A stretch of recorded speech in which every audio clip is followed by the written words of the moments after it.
Hello and welcome back to the Beyond Resistance pod, where we share hard-won insights to build blue power in red communities and start winning. I'm Sarah Schultz.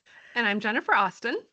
Hey, Jennifer, I probably already know the answer to this question, but what has you fired up today?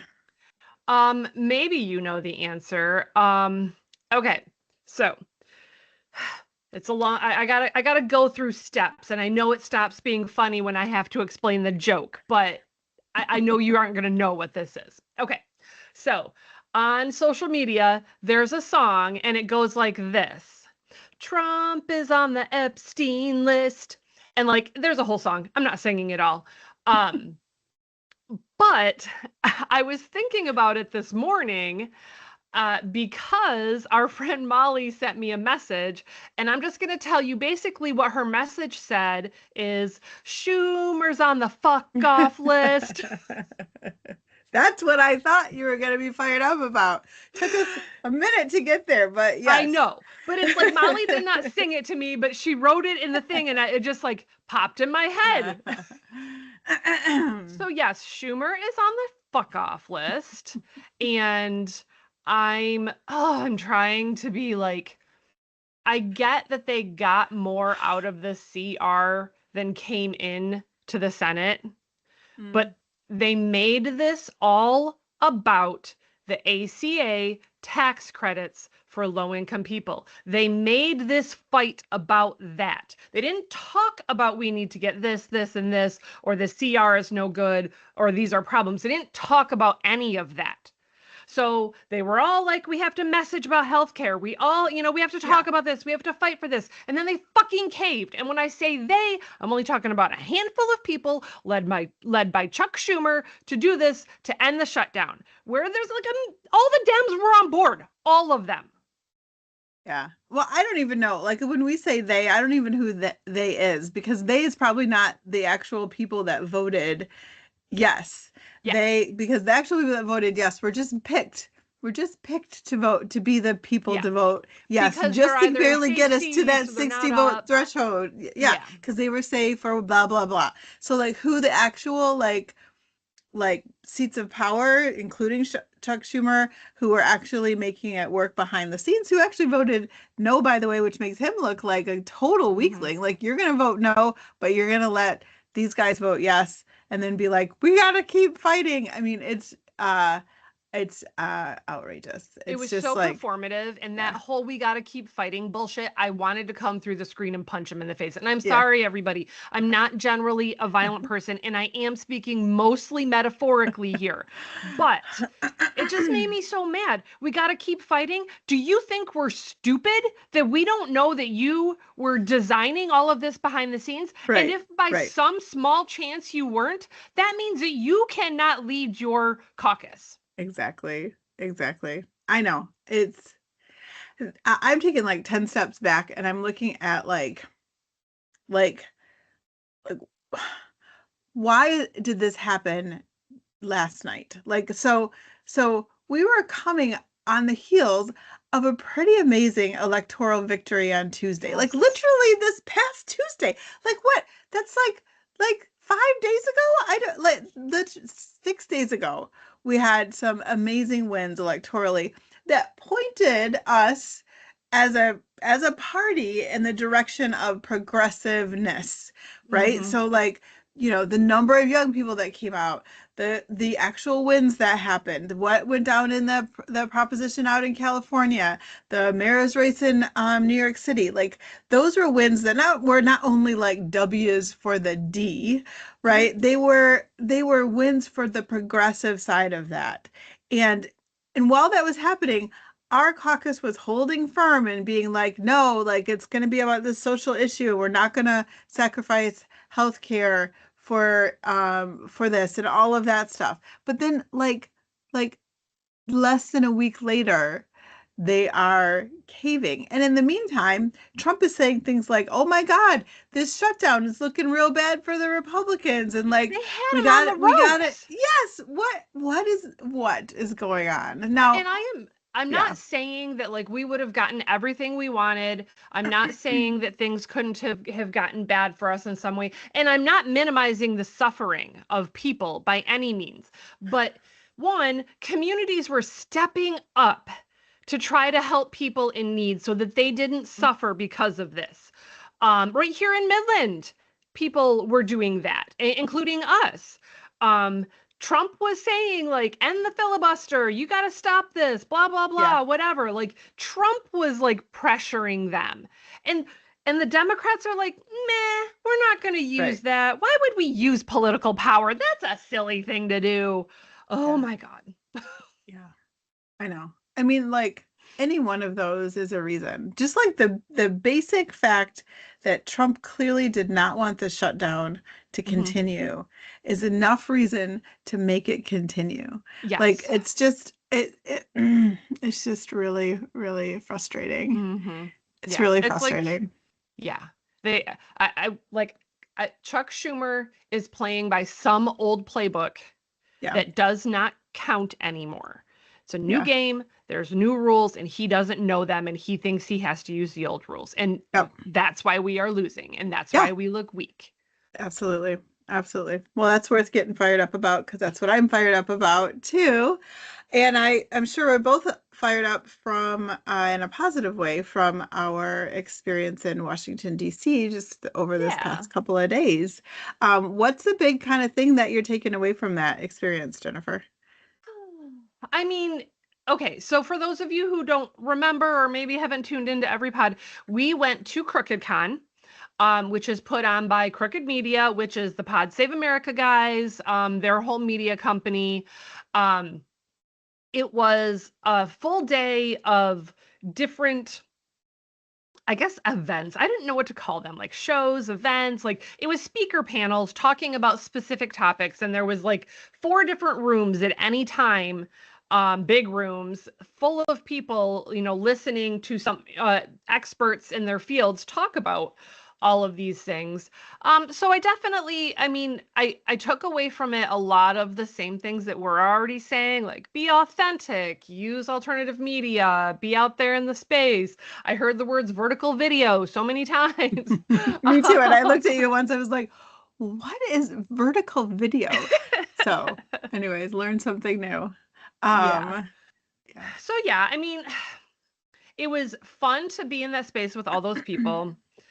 It was informative, though I wouldn't say I walked away with any huge, like, wow, I can't believe they told me that. But also, we're super politically engaged. I'm super politically engaged in the podcast and the social media. I'm listening to this stuff all the time. So I'm not sure that there was a ton that I hadn't already kind of come across. But not everybody's as mired in this stuff as I am or you are. But now that I think about it, everyone who is there is, right? And so there were like hundreds of people. I don't know what the count was. Hundreds of people flew, like we met people from California and from Minnesota and from North Carolina, like all over the country. A lot of folks seem to be like kind of like fangirling the podcast stars. Which was not me. Bit too. Yeah, you were a little bit. You were a little bit that. I was not. Like I'm like, despite being, on a podcast, I'm not a podcast listener very often. It's just my lifestyle doesn't lend itself to have a lot of time where I can listen to things, except for when I do laundry. So, but there's a lot of that there. I don't know. It was good to be in, it was good to be in a space full of like-minded folks. It was cool to meet some of the, other kind of organizers and podcasters in the country, like face to face. It was good to listen, especially around like messaging and ideas around messaging, and how like people who run focus groups or do polling, how they're thinking about messaging and like what matters and what doesn't matter. So for example, the concept of affordability came up over and over and over again as the ubiquitous issue, right? That anyone, no matter where you are in the political spectrum, can anchor to this idea of like things need to be more affordable than than they are. Mhm. And even being able to, like, from a messaging perspective, like pull any other like side track kind of message that's intended to pull us into a certain Yes. direction, how to pull it back. So Yeah. when folks start railing about men in bathrooms, Mhm. or men playing women's sports, and I'm saying that as a quote, not that that's a language that I would use, um, pulling that, being able to like speak to that issue, not super, and not at length, but because more importantly, pulling it back to affordability, to say Mhm. things like, yeah, you're talking about this thing that literally affects 12 people in the whole country, like, and you're wasting time on that when meanwhile everybody can't afford, their gas to get to work, or Yes. can't afford to update their vehicle so that it's safe to drive or whatever. So I thought that hearing folks who kind of are mired in the like the focus group, the like science of messaging a Mhm. little bit, and thinking about how to like recast some of these like things that are intended to get us off track Mhm. back into the space that everyone can, feel some resonance with. I thought that was worthwhile as far as the conversation went. Yeah, that's for sure something that I think people need to pay attention to. And I will be honest, like I probably got into politics more based on social issues. I just always have been more interested in freedoms and rights and that kind of thing. I'm not an economist. I don't care about taxes. Like that's not my thing. But it is a thing that affects everybody. So on the one hand, you're not like throwing trans people or LGBTQ people or women or black and brown people under the bus. Like, if that issue comes up, you defend them. Like what you just said was bigoted, but I also don't understand why you're wasting Yeah. time on Why? this, Yeah. Yeah. that kind of a thing. And then, move into the things that affect everybody because affordability affects trans people and black people Hmm. and brown people and Hmm. women and just everybody. Hmm. Yeah. So that was cool. And I mean, that message, I mean, honestly, it started to get a little repetitive. Like that message Yeah. was kind of throughout the whole event. Hmm. But super cool to be there to, you know, drive ourselves out to DC, which was about a 10-hour drive, and spend a couple days in the Capitol. We also walked 9 miles in Was one that the the one day day or was that before. 2 days altogether? That was the one day The we one walked day. 9 miles. 9 miles, if you set out to walk 9 miles because you're like going on a hike, that's one thing, right? But if you walk 9 miles in a day that you didn't intend to walk 9 miles in, that Hmm. can sneak up on you. So just Yeah. action-packed amount of time that we got to spend out there, and really fun and really worth it for sure. Yeah. And we went to Capitol Hill Yeah, the day the day before Crooked before. Con. Yeah, So yeah, Crooked Con was on Friday. Thursday, we were at Capitol Hill and we had some meetings with the communications teams of a couple different representatives and senators. Kristen yeah. McDonald Rivet, who is our congresswoman. So we talked to her head of communications and the rest of their team and whatnot. Hmm. And then the next one we went to was a very fun conversation that we had. Do you Yeah. remember who was the next one?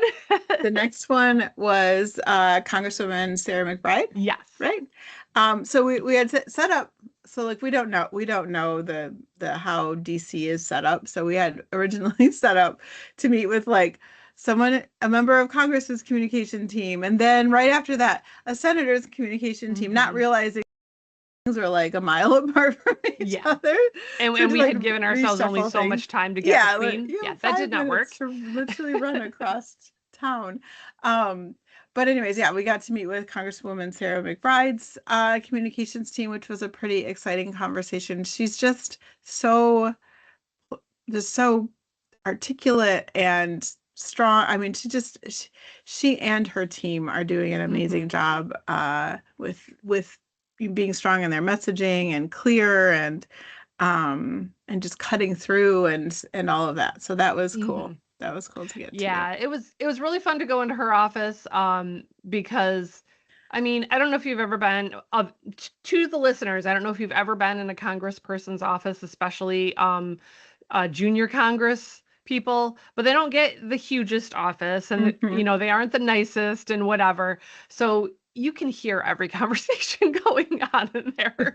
So we're waiting for our Yeah, turn to talk to somebody, and they all got along. So like the team was just yeah, laughing and joking and having the best time. And I'm like, oh my gosh, I yeah. want to work in this office. Yeah, yeah. They were like critiquing each other's pants or something. Yes. And I wanted to like go around the corner and be like, so what do you Well, think of my pants? I wanted to see what pants they were talking about. And they had a dog, the They most did have a super cute beautiful dog. dog. Oh my gosh. And she was so, I don't remember if it was a boy or a girl, but she let me pet her, and that's all I cared about. Yeah. Yeah, that was good. And then we did go over to the Senate side of things, Yeah. and got to meet with the communications folks for Senator Alyssa Slotkin and Senator Gary Peters, our two senators from Michigan, and those were really cool conversations as well. It being the shutdown, we didn't get a chance to meet with our actual Yeah. members of Congress. But maybe we had a better conversation with the folks that run their Hmm. communications team, because we let them know we're doing this podcast. We are really focused on helping red people in red communities build blue power. We're really trying to figure out how to like collaborate with them more to Yeah. amplify that message and those learnings. Just get to meet with folks face to face. It was really a useful day. I'm glad we decided to Hmm. go out there a day earlier than the convention to do that. And shout out to our senators, Alyssa Slotkin and Gary Peters, who voted no on the continuing resolution Yes, because it thank did not you. include ACA tax credits and only a promise of voting on it before the end of December or whatever their silly promises. Because we trust Republicans to keep their promises. And even Sure. if Republicans do keep their promises and we do get votes on it, who's to say that Trump's just like, man, I don't feel like it. Right. I'm not, Right. I might sign this bill, but I'm not gonna, Yeah. you know, honor it.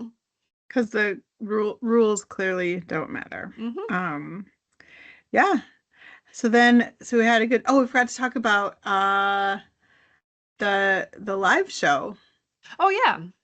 So yeah, so the other thing we did the night before the convention, after we had walked 9 miles, um, we And went you back wanted to. us to keep walking to go to the I Lincoln did. Memorial, and I said, Okay, we do have to get back to the hotel, get ready, have I dinner, know it and get was to the show. smart. It was smart, but in my defense, it reminds me of like, being in Las Vegas. Because when you're in Las Vegas on the Strip, you're like, I'm just gonna like mosey on down to that Yeah. other casino that's right over there, and then you just start walking and walking and walking because the casinos are huge, and that's what it's like in DC because you're at the Capitol and you can see the Washington Monument, and you're like, let's just walk over there. And you Hmm. just start walking and you're like, I don't think I'm getting any closer to this thing. It's not getting any bigger. And then you get to the Washington Monument and you're like, there's the Lincoln Memorial. Let's just walk over there. It's nice and Which is close. probably another like, half mile at least. Um, so yeah, so we did the 9 mile walk, and then we went back to the hotel, and then we went up to like a private like party thing before a live taping of Pod Save America. And that was fun. It was on the rooftop, and it had this great view of the Washington Monument and the Capitol, and we got drinks up there and hummus for Yeah. for, for We never dinner. did get dinner. We never did get dinner. Hummus and drinks. And then we went down to the live taping, which was amazing in general. Not only because it was a live taping of Pod Save America, which is super cool, not only because Congresswoman Jasmine Crockett was the main guest there, but also because, do you want to Hmm. share? Sure. In case you haven't seen it already, they did this whole thing where they like introduced themselves. I'm John Favreau. I'm Tommy Vitor. Like, and they got to Dan Pfeiffer, who was the last one, and then all of a sudden you heard, and I'm Barack Obama, and he Mhm. walks out on stage. I The know. entire theater erupted. I Yeah, mean, it was just electric. screaming and It was clapping and electric. standing up, and like he kept trying to quiet us down, and we did not. It was so fun. Yeah, it was awesome. It was so good. It's so good. It was like not a huge theater either. So we, even though we were up in the balcony, you felt like you were close. And that was cool. It was cool because it was Thursday, which was like literally right after the elections had happened. And so like the energy was already really high. And then he came on out and he kind of named the election successes. And yeah, it was really, really, really cool. It was really cool. I think that's the first time I've been in a building that Barack Obama was in. Oh, okay. Because I've for sure seen Pod Save America live shows. Yeah, probably. I mean, technically, it's the first time I've been in a building with Jasmine Crockett too, and I love her. But Barack Obama is just a whole nother level. Yeah, I don't think I've ever heard him speak in person before. Yeah, it was very cool. It was very cool. So yeah, so what do you feel like are your we've mentioned a few, but what are some more of your takeaways from that time in DC? I just felt so energized afterwards. We had so many positive conversations with the people on the Hill, with the communications team. They were all so incredibly helpful with advice. And then also kind of listening to us. And taking kind of in like where we're like we feel this works, or we, you know what I mean, like, and then they were like, yeah, that sounds good, I'm gonna remember that, and then also here's something that we've done that works good. So it was a little bit collaboration, but they obviously have way more experience than we do in a lot of this stuff, so it was really nice to hear what they had to say about how they do their job. So that was awesome. I just took so much away from that. The Crooked Con, I mean, you're just in like, okay, so for those of you who don't know me in person, I used to be super shy, and I hated talking to strangers, and I could not do it. And I literally okay, so when my oldest son was 2, he used to walk around and look at people and say, "Got any gum? Got any gum?" And people would give him gum, and I would be like, "Please don't give my child candy. I have to teach him to stop asking people that." Well, I sort of channeled my inner Sandler, and instead of asking people if they had gum, I asked them if they wanted a sticker. And I talked about the podcast to like, I don't even know how many people. Well, it was less than 500 because we had 500 stickers and I still had some left, but it was a lot of people. Yeah.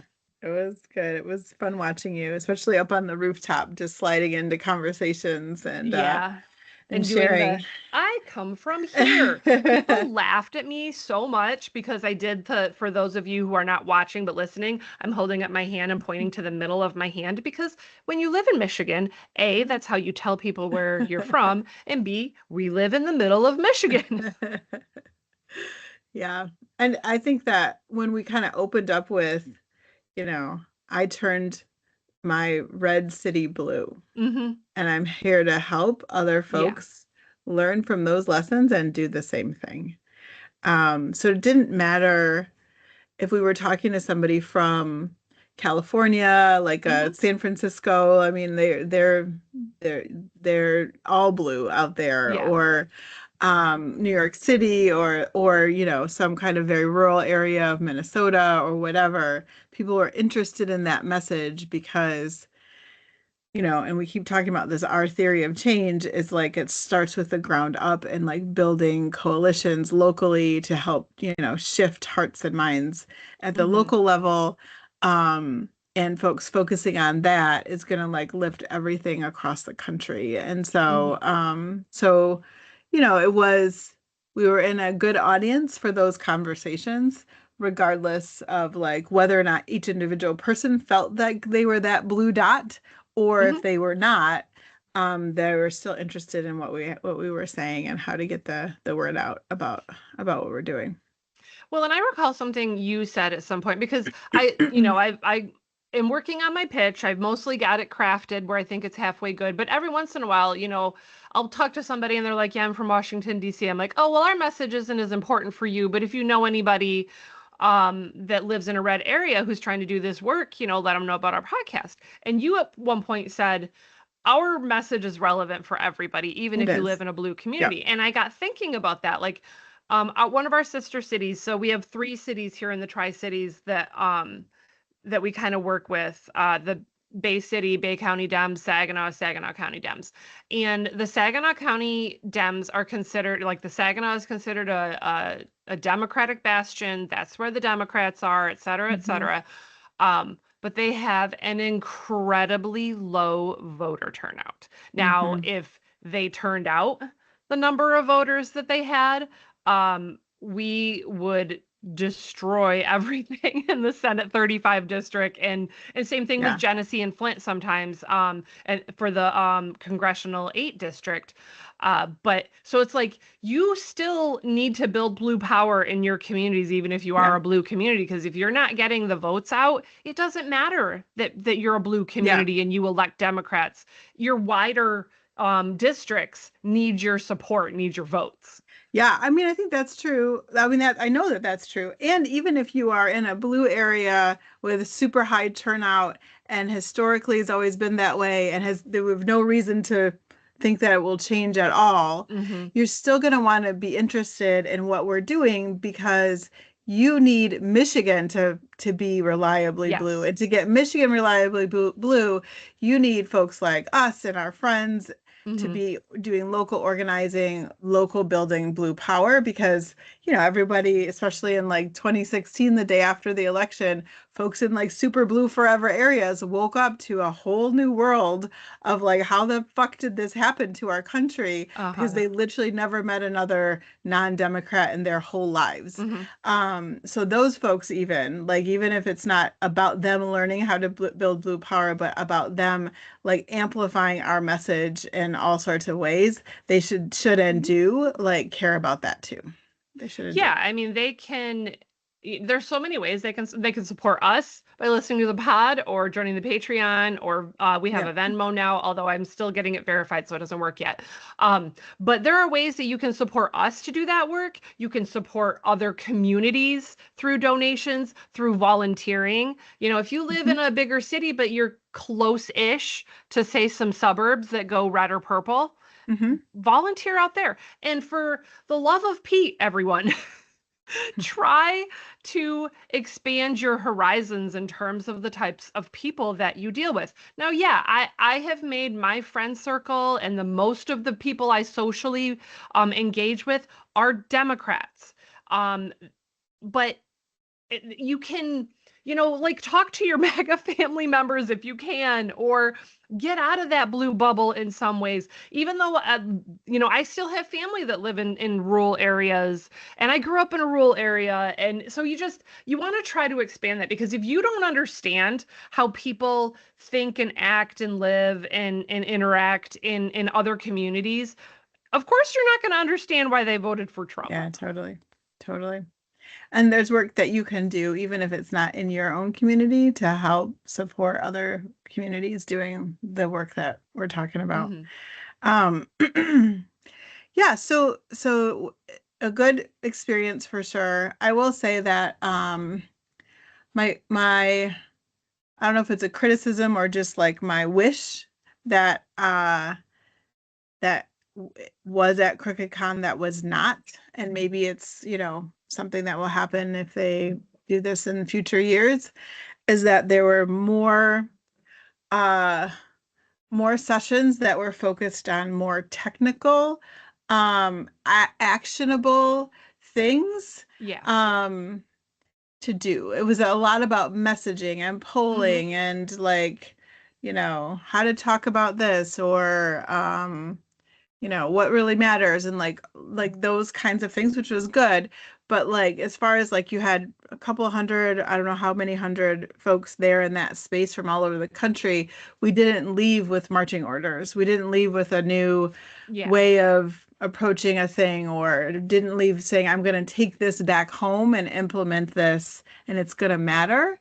And the stuff that we talk about, which is really about like, that's connected to our blueprint and the 5 steps of building blue power, that stuff, that like local organizing, getting, doing activism, getting the word out, that was missing. And I wish and hope that they will add that into future convenings, and they should know that if they're looking for speakers in that space, like that, we would be happy to provide that, because it just wasn't there. It just wasn't there. I will say that they had the VSA Action Hub, which we never made it into, because there was a lot going on, and I'm guessing a lot of other people probably didn't make it into the VSA Action Hub because there were so many speakers that you wanted to hear. Like, we would look at the schedule and we were like, okay, we want to hear all 3 of these. We can only go to one. And we could have split up, but that was part of what we were just having fun together. But even with the VSA Action Hub, looking at what they had on there, I didn't prioritize any of those because it felt very much like, okay, we've already done that. We've already done, like, if you're an organizer that's been doing this work for a while, it seemed like the things that they were describing didn't seem particularly useful for us. Yeah, and there's a difference between having an action hub that kind of is a bit of a static space and having some actual like sessions with leaders talking about the work that they have done. Yes. So that really felt like it was a missing element there. And it wasn't prioritized in the sense that, like, you know, like moderated by somebody who other folks would want to come and listen to, right? So like the impetus wasn't, sort of, it felt like an afterthought, I guess, if it existed at all. And the other thing I would say that I would have liked to have seen more of, so like when you first got there and you went into sort of that big space where there was tables set up, you could talk to people. There was like a big sign you could take pictures by. And there were a couple different spots that were like, write the Democratic future you want to see on this wall. And then another one was, put pins on your bag, decorate your bag that they gave you. So there was like little things like that, but then there was just one, well, they had 2 different spots, but in that big space, there was just one. What was the group? This one, Human Rights Campaign. They had a booth. And they, talked to you and they gave you stuff and they signed you up for things. And like, it was an actionable thing. Why were they the only ones? Yeah. Yeah. For real. Where were all the other Democratic groups? Yeah. That could have been involved in this? Yeah. Like, and I also get super. I'm going to just, one of my nitpicky things that drives me nuts is all of the nonpartisan groups that are like, we have to be nonpartisan so that, everybody has a chance to join in with us. But you're defending reproductive freedom, you're defending LGBTQIA plus rights, you're defending, civil rights or whatever. Like, I just get really frustrated. And this has nothing to do with CrookedCon, but maybe it does. Maybe some of these nonpartisan groups were like, well, we can't come because that is for sure a Democratic group. Guys, just fucking stop. Let's just get on board. Like, who cares? If you can go to CPAC and get people on board to the LGBTQIA plus issues, fucking go. I don't care.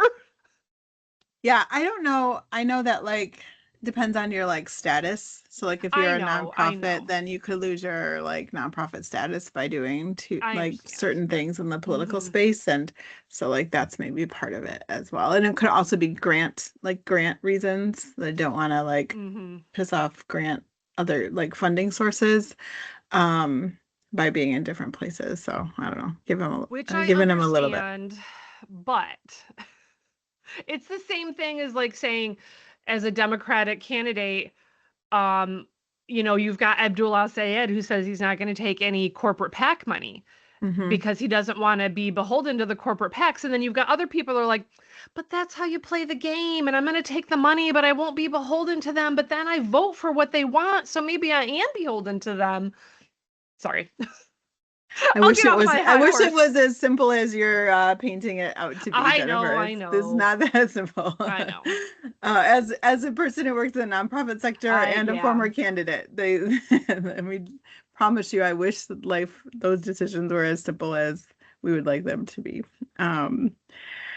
Awesome. Well, I'm still recovering. Oh, on the way home, what should have been a 9-hour drive ended up being a 13-hour-ish drive.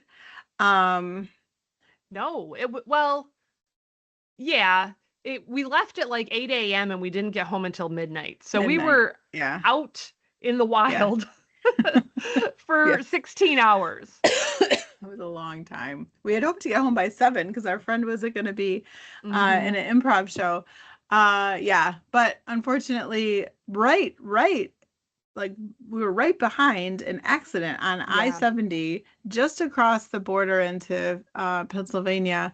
A milk truck had a collision with another semi truck and like shut down the expressway for 3.5 hours. So it took us a minute to wade that out. We had some fun just meeting the neighbors and the cars around us and all of that, and finally made it sleepily home. I decided to look it up because we never did find out like what happened, or we just knew that a milk truck had overturned. The driver died. Unfortunately. I'm not surprised, sadly. Yeah, well, when we drove by, it looked so bad. Yeah. So, definitely sending out condolences to his family.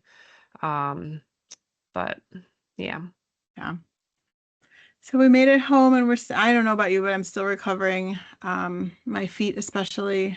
But all in all, it was a good experience, and I'm glad we got, it was a privilege to be able to take a couple of days out of my life and be able to leave and go do that heart work, because it's not something that we get paid for or as part of our like jobs that we do, like conferences often are. It was a conference that we decided to go to because we were interested in learning and meeting people, and I'm glad that we did. Yeah, it was a lot of fun, and we took our friend Elena with us. She ended up having some days off, so it was just a good, fun friends trip, and we got to see the United She Stands podcast team, Sarah and Ashley. That was awesome. Went out for drinks with them. We actually were really close to each other at the live show. But yeah, we had a lot of fun, met a lot of new people, a lot of fun. Yeah, it was great. It was good. All right, so let's just end with our fun question. I've got a fun question for you. So I want to know, when you were 5, if I were to ask 5-year-old Jennifer, what do you want to be when you grow up? What would she have said to me? An actress and a ballerina. An actress and a ballerina. Wow. Yeah. I wanted to be a singer, dancer, actress up until about 4th grade, 5th grade. I started getting interested in history and architecture, and then I was like, history or architecture was one of the two, but mainly because everybody told me you'll never make it as a singer or an actress or a dancer. So I don't know. Who knows what could have happened? The right thing. I didn't know that about you. You did theater stuff in high school. I did. Yep. Okay. I loved it. Yeah. That was my thing in high school too. That was like, I didn't do any other sports or activities, but I did the theater thing. I think that if you asked 5-year-old Sarah what she wanted to be, she probably would have said an artist or a writer. I don't know why, but I can remember in kindergarten being asked that question and like drawing a picture of an artist. So that must have been what was on my mind back then. So I had a niece in elementary school that was just amazing at art. And one day we were all like, oh my gosh, Emily, you should be an artist when you grow up. And this cute little girl just said, no way. They don't make any money till they're dead. Well, that's a valid point. Awesome. All right. Well, thanks for this great conversation. This recap from CrookedCon from last week. It was an exciting time. And join us next time on the pod. You can find us at beyondresistancepod.com. And you can join us again next week for our next pod episode, where we share hard-won insights to build blue power in red communities and start winning. Thanks so much. Bye, everybody.